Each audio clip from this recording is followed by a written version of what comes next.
ఏం లేదమ్మగారు, నాకు హోలీ ఆడాలని ఉన్నా కూడా నాతో ఎవరు రంగులు కొట్టించుకుంటారు, నాకు ఎవరు రంగులు కొడతారు.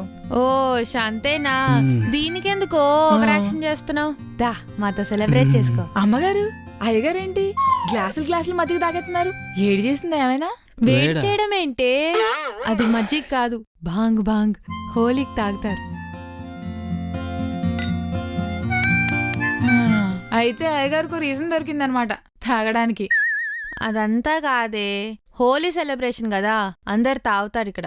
నీకు కావాలా? లోపల తెచ్చుకో. వద్దులేండి అమ్మగారు, మళ్ళీ నేను తాగితే నా నోటి నుంచి అన్ని నిజాలే వస్తాయి, అందరూ ఇబ్బంది పడతారు. ఏం పర్లేదు, నువ్వు తెచ్చుకో. నువ్వు తాగి మర్డర్ చేసిన ఏం కాదు, నేనుంటా. మీరు ఈ మాట అన్నారు కదా, చూడండి రెచ్చిపోతా. చెలరైపోద్దేమో.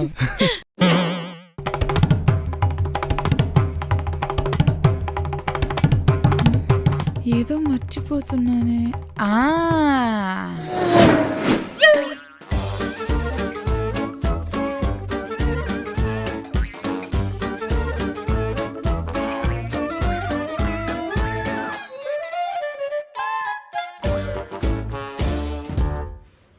అమ్మా సుధా, మంచి భోజనం పెట్టామ్మా, వెళ్ళొస్తా.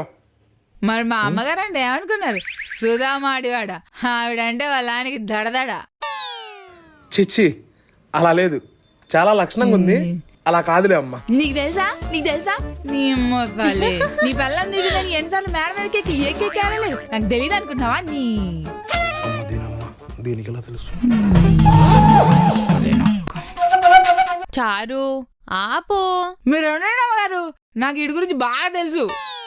మన అపార్ట్మెంట్ ప్రెసిడెంటే గాని చాలా శకలున్నాయి ఇటు దగ్గర. నీ ముసలి దండం మీద బట్టలు రేయకూడదు, లిఫ్ట్ లో పనులు వెళ్ళకూడదు, ఈయనగారు బయటికి వెళ్తుంటే ఎవరు ఎదురు రాకూడదు, అపార్ట్మెంట్ ముందు చెత్త ఉండకూడదు, అపార్ట్మెంట్ ముందు కాబట్టి నీ నెత్తి మీద ఉండాలి చెత్త. అంతెందుకు అమ్మగారు, మొన్న ఆడి కొంపలు పని మనిషి రాలేదని చెప్పి 5 రోజులు పనికి వెళ్ళినా, ఆ డబ్బులేరా? డబ్బా నాయలా. చారు ఆపింకా. మీరు రెండండి అమ్మా, వారానికి పాలు ప్యాకెట్ మిస్ అయిపోతున్నా మన ఇంటి ముందు. నాకెందుకో ఈడి మీదే అనుమానం. అంటే ఇప్పుడు నేనా? నీ ఫేస్ చూడు, గండు పిల్లిలాగా. చారు ఆపు. అది ఆర్య గారు, వీళ్ళకి ఇలా పెట్టాలి గడ్డి. గడ్డి పెట్టమంటారు? గడ్డి తినే యదవా.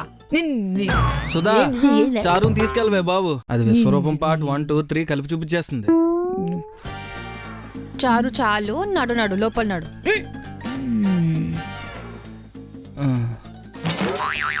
సారీ సార్, ఏమనుకోకండి. మా పన్నమ్మే మంచిదే గానీ అప్పుడప్పుడు కొంచెం ఆడ్గా బిహేవ్ చేస్తుంది. కొంచెం ఆడుగానా?